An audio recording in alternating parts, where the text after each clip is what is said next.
കോൺഗ്രസിൽ എന്തൊക്കെയോ ചെയ്യുന്നാറുന്നുണ്ട്. വലിയ പൊട്ടിത്തെറിയിലേക്കാണോ കോൺഗ്രസ് പോകുന്നത് എന്ന ചോദ്യമാണ് ഉയരുന്നത്. എന്തുകൊണ്ടാണ് അങ്ങനെ പറയുന്നത് എന്നല്ലേ?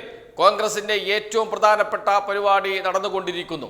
ഇലക്ഷനിലേക്ക് കോൺഗ്രസ് UDF പോകാൻ തയ്യാറെടുത്തുകൊണ്ടിരിക്കുന്നു. കോൺഗ്രസിന്റെ ഏറ്റവും പ്രധാനപ്പെട്ട പരിപാടി എന്ന് വെച്ചാൽ സമരാഗ്നി ജാഥ കാസർഗോഡ് നിന്ന് ആരംഭിച്ച് തിരുവനന്തപുരത്തേക്ക് എത്താൻ പോകുന്നു. ആ ഘട്ടത്തിൽ തിരുവനന്തപുരം DCC പ്രസിഡന്റ് പാലോട് രവി രാജിവെക്കുന്നു. ഇത് സംബന്ധിച്ച് വന്ന വാർത്തയുണ്ട്. വാർത്ത ഇങ്ങനെയാണ്, ഏഷ്യാനെറ്റ് കൊടുത്ത വാർത്തയാണ്. സ്വന്തം പഞ്ചായത്തിൽ പാർട്ടിക്ക് ഭരണം നഷ്ടമായി, തിരുവനന്തപുരം DCC പ്രസിഡന്റ് പാലോട് രവി രാജിവെച്ചു എന്ന വാർത്ത. സ്വന്തം പഞ്ചായത്തിൽ പാർട്ടിക്ക് ഭരണം നഷ്ടപ്പെട്ടതിനെ തുടർന്നാണ് രാജി. പെരിങ്ങമല പഞ്ചായത്ത് ഭരണമാണ് UDFന് നഷ്ടമായത്. അതിനുശേഷം വിശദമായ വാർത്ത കൊടുക്കുന്നു. വാർത്ത ഇങ്ങനെയാണ്, തിരുവനന്തപുരം DCC പ്രസിഡന്റ് പാലോട് രവി രാജിവെച്ചു. സ്വന്തം പഞ്ചായത്തിൽ പാർട്ടിക്ക് ഭരണം നഷ്ടപ്പെട്ടതിനെ തുടർന്നാണ് രാജി. പെരിങ്ങമല പഞ്ചായത്ത് ഭരണമാണ് UDFന് നഷ്ടമായത്. കോൺഗ്രസുകാരനായ പ്രസിഡന്റ് കഴിഞ്ഞ ദിവസം CPMൽ ചേർന്നിരുന്നു. രാജിക്കത്ത് KPCC പ്രസിഡന്റിന് നൽകിയെന്നും ധാർമ്മിക ഉത്തരവാദിത്വം ഏറ്റെടുത്താണ് രാജിയെന്ന് പാലോട് രവി പ്രതികരിച്ചു. പാലോട് രവിയെ അറിയുന്നവർക്ക് എല്ലാവർക്കും അറിയാം. അദ്ദേഹം കോൺഗ്രസിന്റെ തിരുവനന്തപുരത്തെ സമുന്നതനായ നേതാവാണ്. അദ്ദേഹമാണ് രാജിവെക്കുന്നത്. എപ്പോൾ രാജിവെക്കുന്നു? സമരാഗ്നി ജാഥ വരുന്നു, ലോക്സഭാ തെരഞ്ഞെടുപ്പ് നടക്കാൻ പോകുന്നു.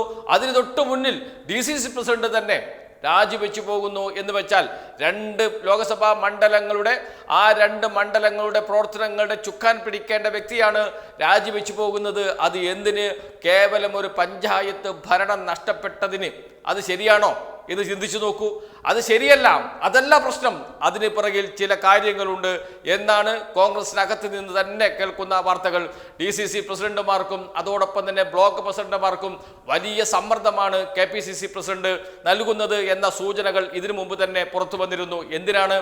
സമരാഗ്നി ജാഥയിൽ ആളുകൾ കുറയുന്നു, വേണ്ടത്ര ആളുകളെ കിട്ടുന്നില്ല.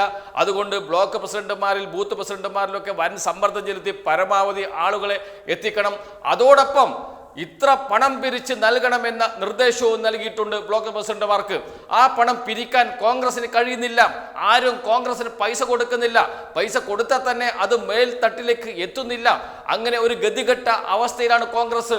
പണം കിട്ടാതെ വിഷമിച്ച് നിൽക്കുന്ന ബ്ലോക്ക് പ്രസിഡന്റുമാർ, കൊടുക്കാൻ പണമില്ലാതെ, പ്രവർത്തിക്കാൻ പണമില്ലാതെ, മുന്നോട്ട് പോകാൻ കഴിയാതെ പ്രതിസന്ധിയിൽ നിൽക്കുന്ന കോൺഗ്രസിന്റെ ബ്ലോക്ക് പ്രസിഡന്റുമാർ, അങ്ങനെയുള്ള ബ്ലോക്ക് പ്രസിഡന്റുമാരെ പറഞ്ഞു വിടുകയാണ് ചെയ്യുന്നത് KPCC പ്രസിഡന്റ് K സുധാകരൻ. അങ്ങനെയാണ് 3 പേരെ പറഞ്ഞു വിട്ടത് കാസർഗോഡ് ജില്ലയിൽ നിന്ന്. അതൊരു മുന്നറിയിപ്പായിരുന്നു, കോൺഗ്രസ് നേതാക്കൾക്ക് നൽകുന്ന ഒരു മുന്നറിയിപ്പായിരുന്നു.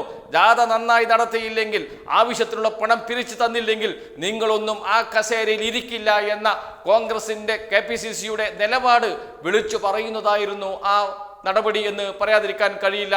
അതുകൊണ്ട് തന്നെ ആയിരിക്കുമോ ഈ ജാഥ അല്ലെങ്കിൽ ഇലക്ഷന് വരുന്നതിന് തൊട്ട് മുമ്പ് പാലോട് രവി രാജിവെച്ചത് എന്ന ചോദ്യമാണ് ഉയരുന്നത്. കേരളത്തിലെ കോൺഗ്രസിനകത്ത് ഗ്രൂപ്പില്ല എന്ന് പറയുന്നുണ്ട്. എങ്കിലും 3ഓ 4ഓ ഗ്രൂപ്പുകളായി മാറി തിരിഞ്ഞു നിൽക്കുകയാണ് കേരളത്തിലെ കോൺഗ്രസ് എന്ന കാര്യത്തിൽ സംശയമേ ഇല്ല. അതുകൊണ്ട് തന്നെയാണ് പാലോട് രവിയുടെ രാജി പല ചോദ്യങ്ങളും ഉയർത്തുന്നത് എന്ന് പറയാതിരിക്കാൻ കഴിയില്ല. എന്താണ് പെരിങ്ങമല പഞ്ചായത്ത് സംഭവിച്ചത്? അത് സംബന്ധിച്ച് വാർത്ത നേരത്തെ വന്നിട്ടുണ്ട്.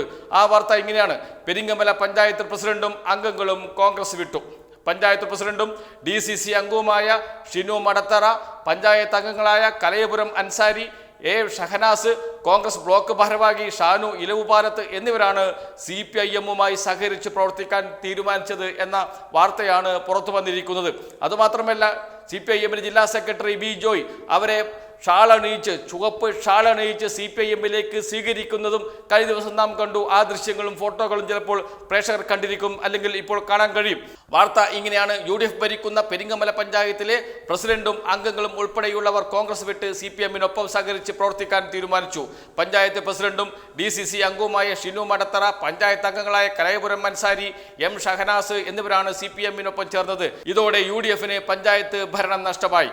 3 പേരും രാജിവെച്ച ശേഷം CPIM ജില്ലാ കമ്മിറ്റി ഓഫീസായ കാട്ടായിക്കോണം V ശ്രീധർ സ്മാരകത്തിലെത്തി. ജില്ലാ സെക്രട്ടറി B ജോയുടെ നേതൃത്വത്തിൽ ഇവരെ സ്വീകരിച്ചു. CPIMനൊപ്പം ചേർന്ന കോൺഗ്രസ് ബ്ലോക്ക് ഭാരവാഹി ഷാൻ ഇലവുപാലത്തിനെയും ജില്ലാ സെക്രട്ടറി സ്വീകരിച്ചു എന്നാണ് വാർത്ത. വിശദമായ വാർത്ത വന്നിട്ടുണ്ട്. ഏതായാലും കോൺഗ്രസിനകത്ത് ഒരു പൊട്ടിത്തെറി ഈ പെരിങ്ങമല പഞ്ചായത്തിൽ നടന്നു എന്ന് സത്യമാണ്. പക്ഷേ ആ പഞ്ചായത്തിൽ നടന്ന ഒരു ഭരണമാറ്റത്തിന്റെ പേരിൽ DCC പ്രസിഡന്റ് രാജിവെക്കേണ്ട കാര്യമുണ്ടോ?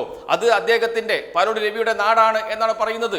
സ്വന്തം നാട്ടിൽ കോൺഗ്രസിന്റെ പഞ്ചായത്ത് സംരക്ഷിക്കാൻ കഴിയാത്ത ആൾക്ക് കേരളത്തിലെ പ്രധാന ജില്ലയായ തിരുവനന്തപുരത്തെ കോൺഗ്രസിനെ സംരക്ഷിക്കാൻ കഴിയുമോ എന്ന ചോദ്യം സ്വാഭാവികമായും ഉയർന്നു വരാം. അതുകൊണ്ട് മാത്രമാണോ രാജിവെച്ചത് എന്ന് പറയേണ്ടത് പാലോട് രവി തന്നെയാണ്. അതുമാത്രമല്ല കാര്യം എന്നറിയാം, നേരത്തെ പറഞ്ഞതുപോലെ കോൺഗ്രസിന് മുകൾ വലിയ സമ്മർദ്ദം ചെലുത്തുകയാണ്. കോൺഗ്രസ് നേതാക്കൾക്ക് കൃത്യമായി അറിയാം എന്താണ് ഗ്രൗണ്ട് റിയാലിറ്റി എന്ന്. തിരുവനന്തപുരത്ത് ശശി തരൂർ ജയിച്ചു വരുമോ എന്ന സംശയം പാലോട് രവി പോലെയുള്ള നേതാക്കൾക്കുണ്ട്. അതേപോലെ തന്നെ ആറ്റിങ്ങലിൽ തോറ്റുപോകുമോ കോൺഗ്രസ് സ്ഥാനാർത്ഥി എന്ന ചിന്ത അടൂർ പ്രകാശ് ഇത്തവണ തൊടില്ല എന്ന കാര്യം ഇതിനകം തന്നെ പുറത്തു വന്നിട്ടുണ്ട്. കാരണം ഗ്രൗണ്ട് റിയാലിറ്റി കോൺഗ്രസിന് എതിരാണ്. കോൺഗ്രസിനോടൊപ്പം നിന്ന വലിയ ഒരു ജനത, പ്രത്യേകിച്ച് ന്യൂനപക്ഷ വിഭാഗത്തിൽപ്പെട്ട ജനത ഇത്തവണ അവരുടെ കൂടെയില്ല. പൂർണ്ണമായും അവർ ഇടതുപക്ഷത്തേക്ക് മാറിക്കഴിഞ്ഞു. ഞങ്ങളുടെ രക്ഷ ഇടതുപക്ഷമാണ് എന്ന ചിന്തയിലേക്ക് ന്യൂനപക്ഷം വന്നു കഴിഞ്ഞു. അതിൻ്റെ പ്രതിഫലനമാണ് ഇപ്പോൾ നാട്ടിൽ നടന്നുകൊണ്ടിരിക്കുന്നത്, കണ്ടുകൊണ്ടിരിക്കുന്നത്. അതുകൊണ്ടുകൂടി ആ ഗ്രൗണ്ട് റിയാലിറ്റി തിരിച്ചറിഞ്ഞാണ് പാലോട് രവി രാജിവെച്ചത് എന്ന് പറയേണ്ടി വരും. അതല്ലെങ്കിൽ സ്വന്തം പഞ്ചായത്തായ പെരിങ്ങമല പഞ്ചായത്തിൽ ഒരു ഭരണം നഷ്ടപ്പെട്ടതിൻ്റെ പേരിൽ പാലോട് രവിയെ പോലെയുള്ള എത്രയോ കാലമായി രാഷ്ട്രീയത്തിൽ നിൽക്കുന്ന ഏറ്റവും ഉയർച്ചയും താഴ്ചയും എത്രയോ കണ്ട അദ്ദേഹം രാജിവെച്ചു പോവുക എന്നൊക്കെ പറയുന്നത് അവിശ്വസനീയമായ കാര്യമാണ്. ഇത് കോൺഗ്രസിനകത്ത് എന്തൊക്കെയോ നടക്കുന്നുണ്ട്, പലതും ചീഞ്ഞു നാറുന്നുണ്ട് എന്നതിൻ്റെ വ്യക്തമായ ഉദാഹരണമാണ് പാലോട് രവിയുടെ രാജി എന്ന് പറയാതിരിക്കാൻ കഴിയില്ല. ഏതായാലും വരും ദിവസങ്ങളിൽ ഇതിൻ്റെ യഥാർത്ഥ ചിത്രം പുറത്തു വരും എന്ന് തന്നെ നമുക്ക് പ്രതീക്ഷിക്കാം.